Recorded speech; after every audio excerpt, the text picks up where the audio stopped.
Hi, I'm Carissa, and I chose to review the blood in the heart. This is going to be lecture material, and at the end I will be doing a quick quiz just to test your knowledge.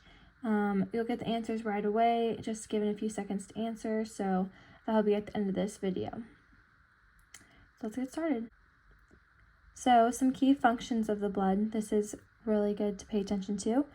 It carries respiratory gases, nutrients, and hormones, helps regulate body temperature, pH, ion composition, restriction of fluid loss if you have an injury, and helps defend against foreign cells and toxins as well. Going into the composition of blood, this is a specialized connective tissue where it contains blood cells and plasma.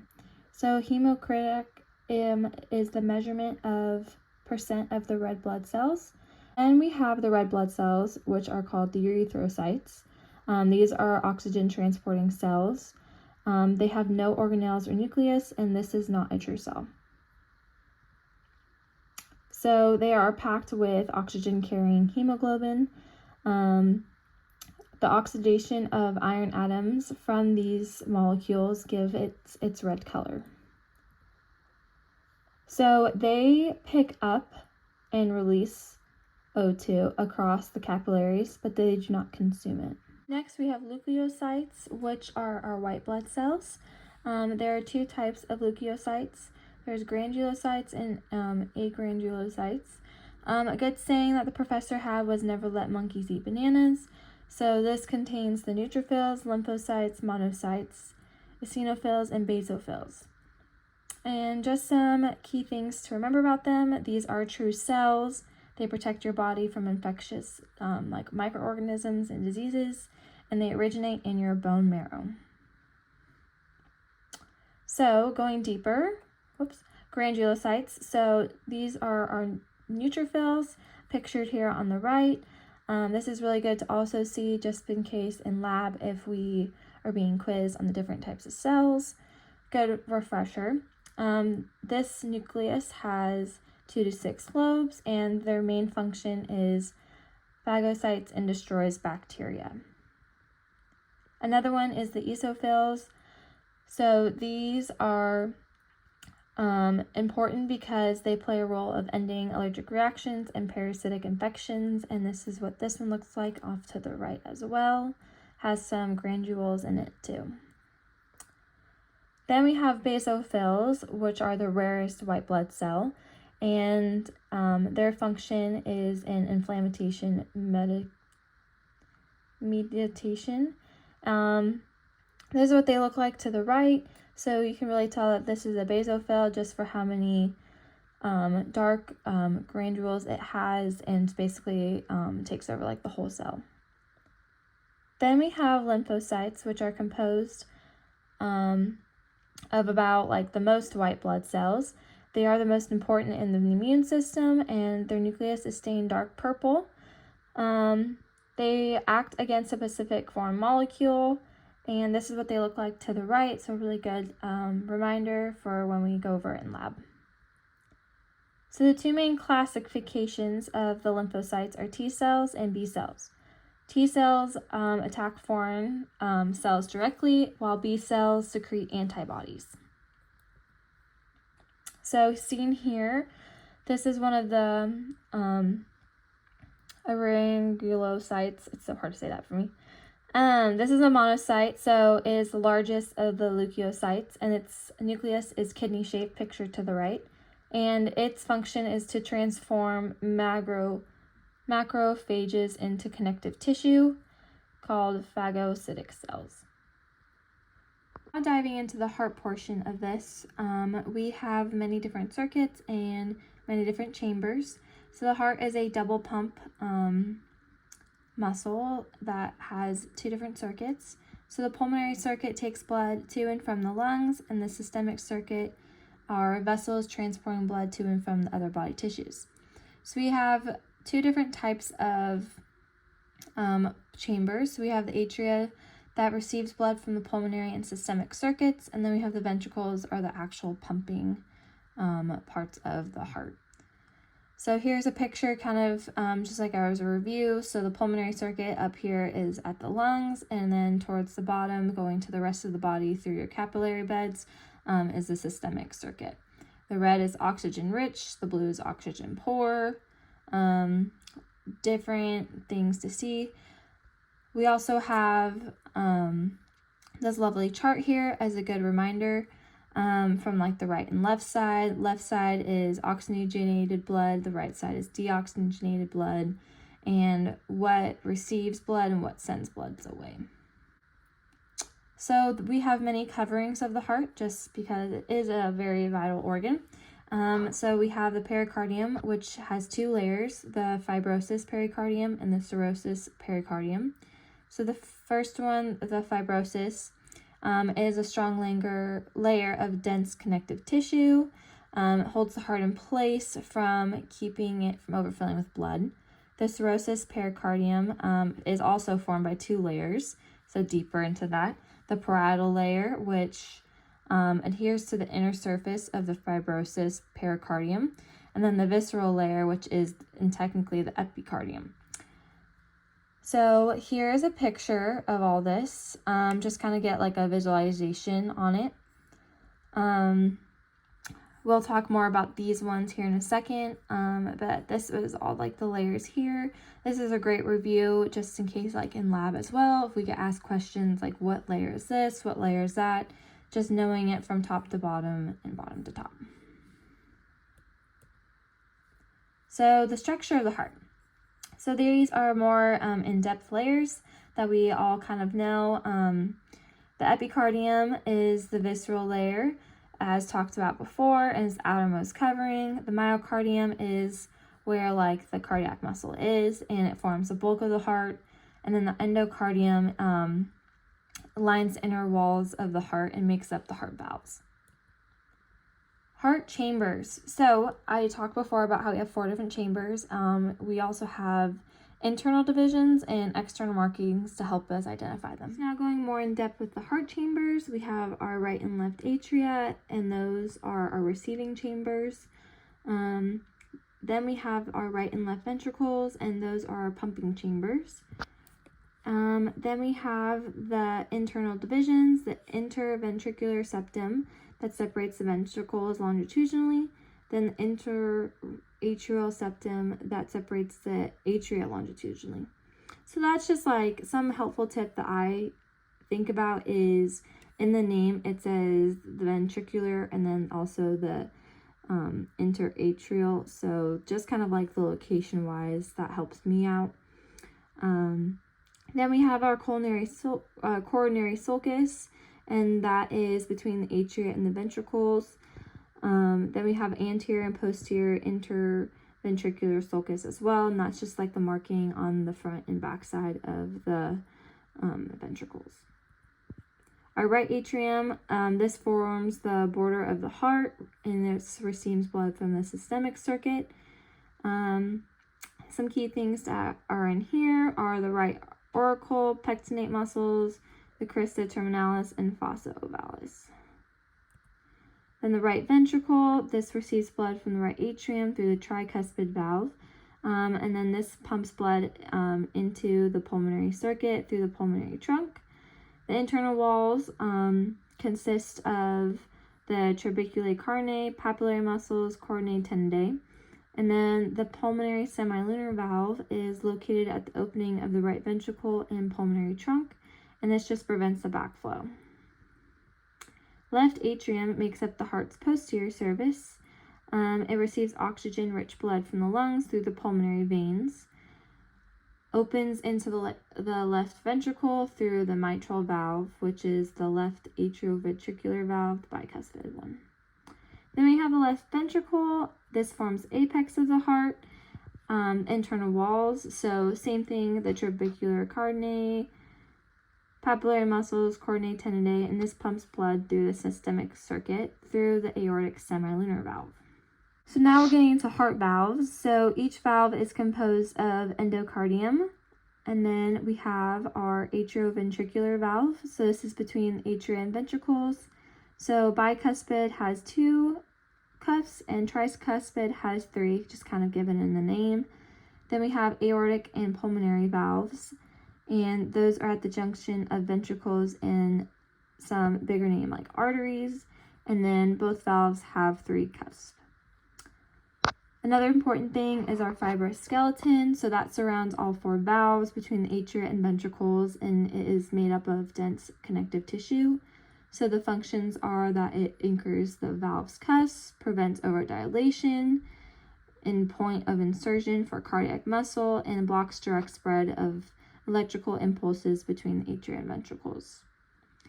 Now the pathway of blood through the heart. So it begins with oxygen-poor blood in the superior and inferior vena cava, goes to the pulmonary systemic circuits, and it passes through all these structures being shown on the next slide. Atria contracts together and ventricles contract together. So our heartbeat, we have about 70 to 80 beats per minute. So we have 2 different names for that. So systole is the contraction of the heart chamber, while diastole is the expansion of the heart chamber. So both of these are also referred to the stage at which the heart beat when ventricles contract and expand. It gets like that sound. So here's a great picture to just review on. It's also good to draw it out, which is on the next slide. Just like the pathway of blood, so it starts in the superior vena cava, and the inferior vena cava, the coronary sinus, into the right atrium through the tricuspid valve to the right ventricle. Then from there, the pulmonary semilunar valve to the pulmonary trunk. And then this is carrying it to the pulmonary circuit to be oxygenated to the lungs, through the pulmonary arteries, and then to the heart, which then it comes through the pulmonary veins. So that's the tricky part. So the pulmonary veins, even though it says veins, they are carrying oxygenated rich blood. Then it goes to the left atrium, through the mitral valve, through the left ventricle to the aortic semilunar valve, which then travels up to the aorta to the rest of the body through the systemic circuit. Here's the picture that professor was going over through class. I think it'd be a great practice to draw it out yourself, and definitely make sure that there's no confusion between the pulmonary arteries and veins. So the structure of the heart wall, so the left ventricle is 3 times thicker than the right. So that's how another helpful tip to help identify from right to left. It's just pumping more force, so it just needs more muscle. So this muscle tissue is what was called the myocardium that we talked about earlier. It's striated like skeletal muscle, and the contractions pump blood through the heart and into the vessels. Then we also have cells that join an intercalated disc that form cellular networks. Then they are separated by endomucin, and that binds adjacent cardiac fibers and contains blood vessels and nerves. Then these intercalated disc, they possess 3 types of cell junctions. So we have the desmos that holds the cells very tightly, and then gap junctions is where the cells communicate. So our conducting system. So the cardiac muscle tissue has the ability to generate and conduct impulses, and these help the contract with rhythm. And then this is also where our SA node comes in to set the rate of the contraction. So here is some other good nodes and key points and things to know for the cardiac cycle process. So our SA node lines the wall of the right atrium. This is the pacemaker of the heart and causes all of the atriums to contract. Then we have the internodal fibers that connect the SA and AV nodes, so it's like our pathway. Then the AV nodes is the atrioventricular one that is located in the right atrium near the lower part. The impulses are delayed here, so that way the ventricles can fill up the most that they can, so that way when they're ready to contract, they can. with great force. Then we have the bundle of His that enters into the interventricular septum that we talked about earlier. And then we have the left and right bundle branches, and this leaves the septum and enters the balls of both of the ventricles. The Purkinje fibers, you probably have heard of them. Those are the results in contraction of the ventricles. Each Purkinje fiber is a long row of special cells, and these are the special muscle cells. Here's just a good chart, just breaking that down, what I just talked about. If you want to take a picture of this, that'd be great. Just says the function and location. That's going to be quick to help you write down and remember. So the blood supply to the heart. So we have the coronary arteries that are coming from the aorta.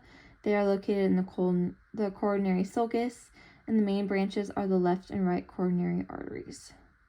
So the left one arises from the left side and is located between the pulmonary trunk and auricle. This divides into the anterior interventricular artery in the sulcus, and this supplies it and the walls of the ventricles. And then we have the circumflex artery that supplies the left atrium and posterior part of the left ventricle.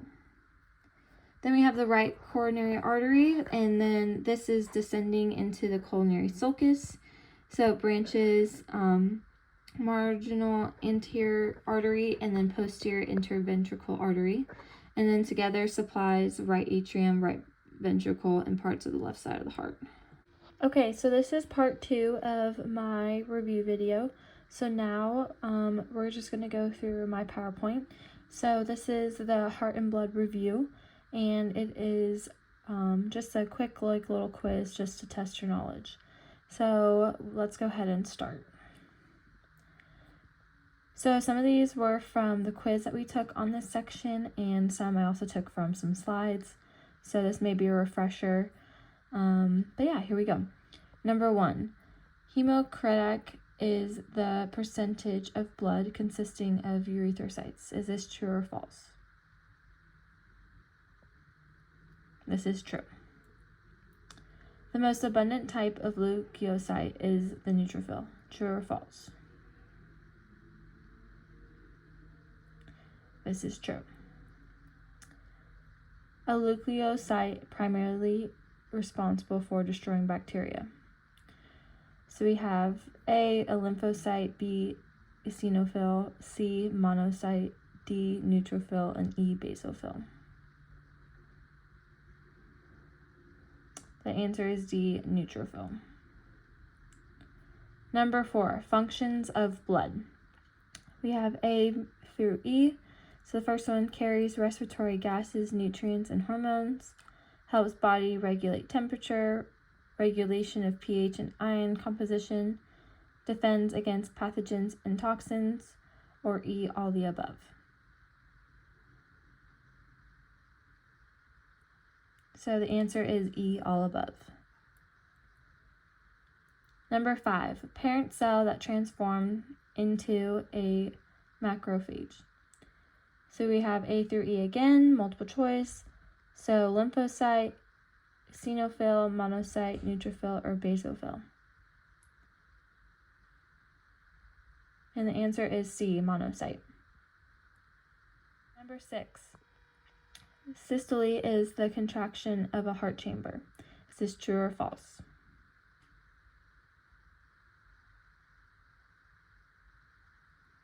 This is true. Number 7. The inner layer that lines the heart is A, epicardium, B, myocardium, C, pericardium, or D, endocardium.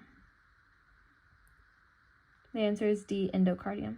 So this is the layer that lines the cavities and organs. So this one is what lines the heart. Number 8. Which of the following structures is not found in the left ventricle? A, pectinate muscle, B, mitral valve, C, the trabeculae carinae, or D, papillary muscle.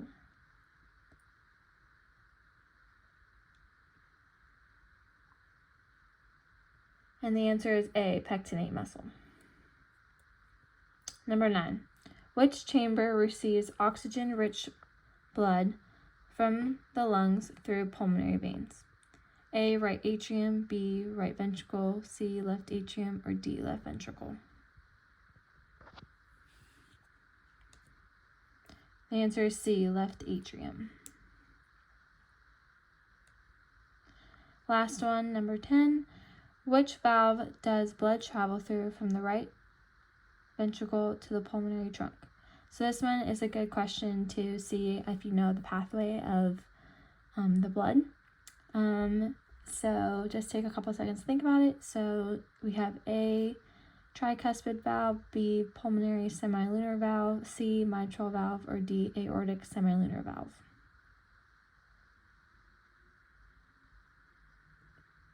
The answer is B, pulmonary semilunar valve. So something that helps me is where it's coming from and going to, and also if it's coming from pulmonary or aorta or the left or right ventricle. So just kind of like picturing the heart, and definitely using the picture used in the previous PowerPoint to constantly like redo that to help you memorize it. And so that was it of my quiz. Good luck studying, and thank you for watching.